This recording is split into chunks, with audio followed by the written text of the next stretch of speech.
The gin ran late into the night that October, long after the last trailer of cotton had been weighed and stripped and baled. Inside the seed house, the piles kept growing mountains of low-grade cottonseed nobody wanted, spilling out past the bins meant to hold them. It wasn't trash. It wasn't ruined.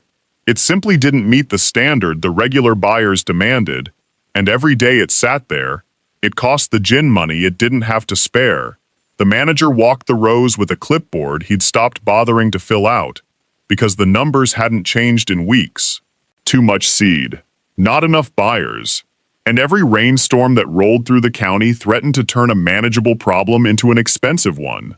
While everyone else saw a costly problem, one woman saw the beginning of something nobody believed could work. Her name was Della Whitfield, 34 years old, and she'd been raising cattle on 62 acres outside a small town in the Texas Panhandle since her father passed the operation to her 7 years earlier. She hadn't planned on running a ranch alone. She hadn't planned on raising 2 boys by herself either, but life rarely consulted anyone's plans before rearranging them. Her husband had left 2 winters back, and since then it had been Della, her sons Caleb and Owen, and a herd that seemed to eat more every year while the price of feed climbed like it was trying to outrun her. That was the part nobody outside of ranching understood. It wasn't the drought that broke people, not exactly. It was the slow math of feed costs stacking against cattle prices that never quite kept pace. Della had watched 3 of her neighbors sell out in the last 18 months, unable to justify feeding cattle at a loss just to keep a family tradition alive. She refused to be the 4th. She had her father's stubbornness in her, the kind that made her recheck numbers at midnight instead of accepting them, looking for some angle nobody else had considered.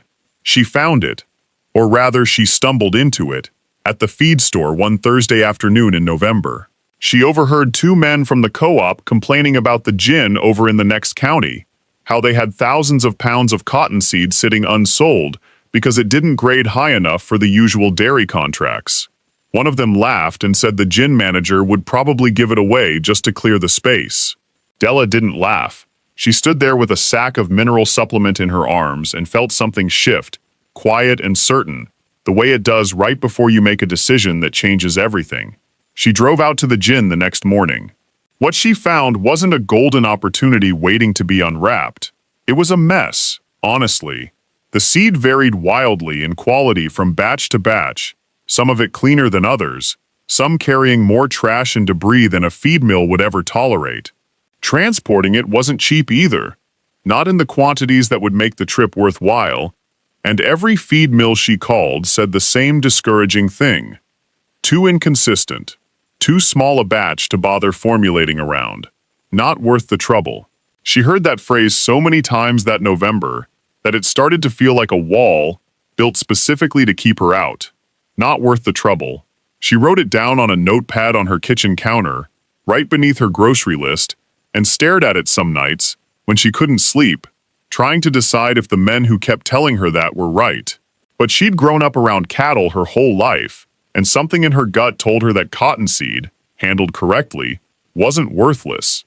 It was underused. There was a difference, if you were willing to look for it. So, she started reading.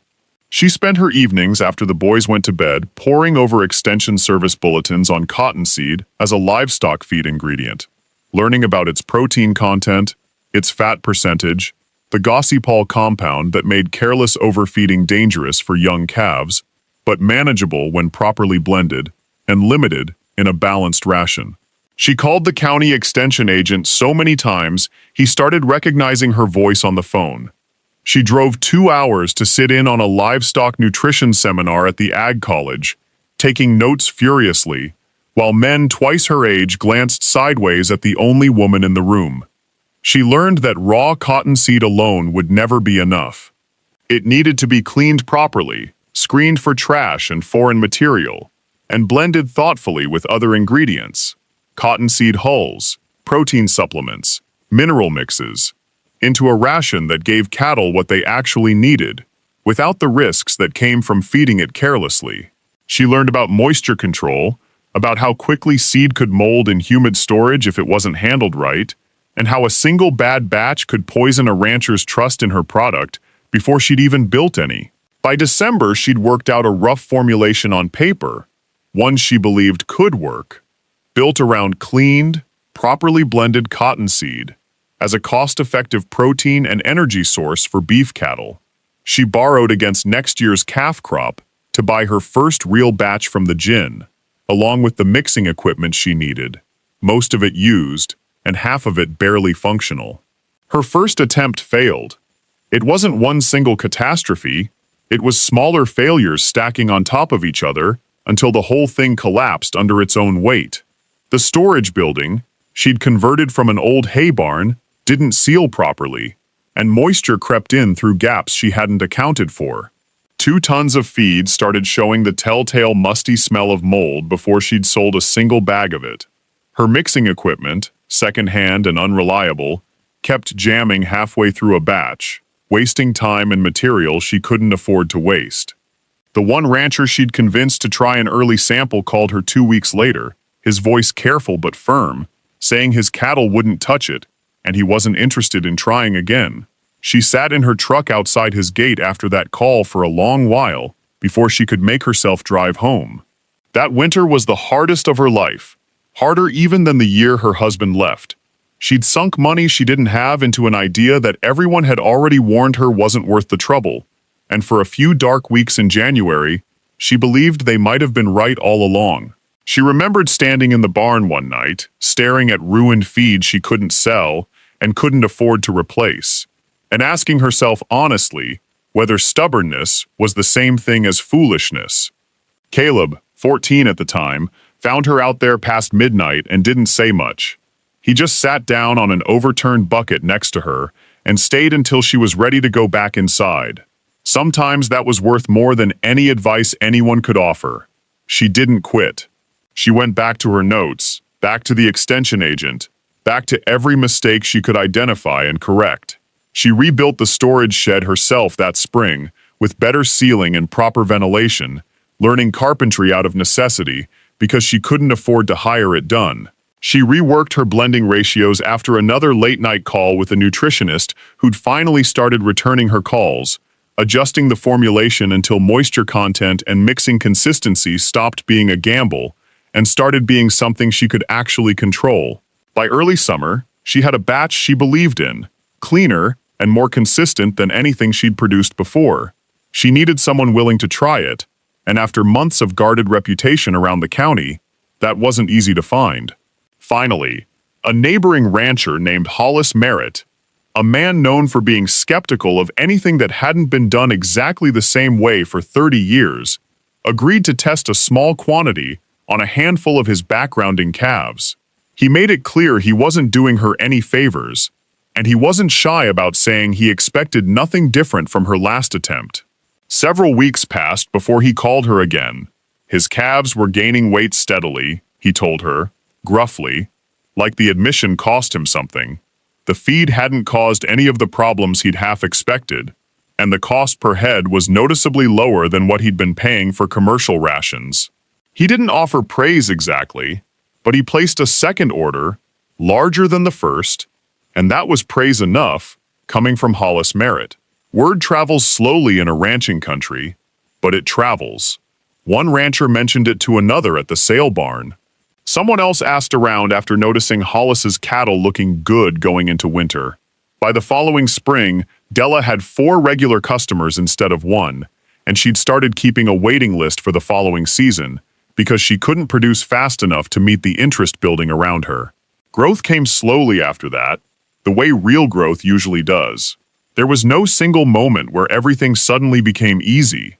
There were years of it instead, each one bringing its own version of the same lesson, that building something lasting required patience most people didn't have the stomach for. She bought a second mixer, used and rebuilt with parts from 3 different machines, once she'd saved enough to justify the risk. She hired her first employee, a young man from town named Roy, who'd grown up around livestock and needed steady work more than he needed a fancy title. Together they expanded the storage building again, this time with proper concrete flooring and a loading dock that made the whole operation look less like a backyard experiment and more like a business. Not every year was kind to her. A brutal drought 2 years into the expansion drove up the cost of every supplemental ingredient she needed to balance her rations, squeezing margins she'd only just started to feel comfortable with. She went to the bank that year, hoping for a loan to expand storage capacity before the next harvest season, and the loan officer turned her down flat, unconvinced that a small cottonseed feed operation run by one woman in a converted barn was worth the bank's risk. She left that meeting furious and humiliated in equal measure, but she didn't stop. She found a smaller regional lender willing to take a chance, at a higher interest rate than she wanted, and she made it work anyway. Equipment breakdowns cost her entire weeks of production more than once. A mixer motor burned out during her busiest stretch one September, and she and Roy spent 3 sleepless days repairing it themselves rather than lose the batch they had contracted to deliver. A larger commercial feed company, noticing her growing customer base, tried undercutting her prices for one difficult season, hoping to push her out before she got any bigger. She held on by leaning into what she'd built that they hadn't bothered to offer: consistency, reliability, and a level of personal trust with her customers that a bigger company couldn't easily replicate. Her sons grew up watching all of it. Caleb, now old enough to drive the delivery truck himself, took over the Saturday routes to regular customers while finishing high school. Owen, younger and quieter, found his own place helping manage the books, discovering he had a talent for numbers that Della had never expected but was deeply grateful for. The 3 of them built something together in those years that went beyond the feed business itself, a kind of quiet family resilience forged out of hard winters and harder decisions.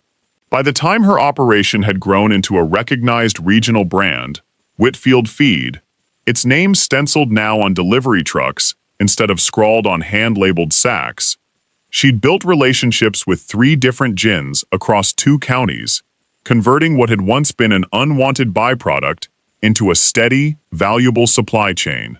She'd added proper packaging, a small but functional office, and enough repeat business that she rarely needed to chase new customers anymore. They came to her. It was on an ordinary Tuesday, years after that first desperate drive out to inspect unsold cottonseed, that the original gin manager finally came to see what she'd built. He stood near the loading dock watching trucks pull out one after another, each one carrying pallets of branded livestock feed formulated around properly processed cottonseed as one of its key ingredients. He was quiet for a long moment, taking it in, before he finally spoke. "We spent years trying to find someone willing to buy that cottonseed," he said, shaking his head slowly. "And you built a business from what everyone overlooked." Della didn't have a clever response ready. She just nodded, feeling the weight of every failed batch, every skeptical rancher, every sleepless night, settle into something that finally felt like it had been worth it. Her story was never about a miracle. There was no single stroke of luck that changed everything overnight. No shortcut that skipped past the hard years. It was built one corrected mistake at a time. One skeptical customer won over through patient proof. One difficult season survived instead of surrendered to. What started as a mountain of unwanted cottonseed became a 6-figure feed business, not because Della Whitfield got lucky, but because she refused to accept that overlooked meant worthless, and she was willing to do the slow, unglamorous work of proving it. Sometimes the biggest opportunities aren't hidden at all. They're sitting in plain sight, dismissed by everyone who's already decided they're not worth the trouble. It takes someone willing to look a little closer, and stubborn enough to keep going after the first, second, and third failure, to find out what everyone else missed.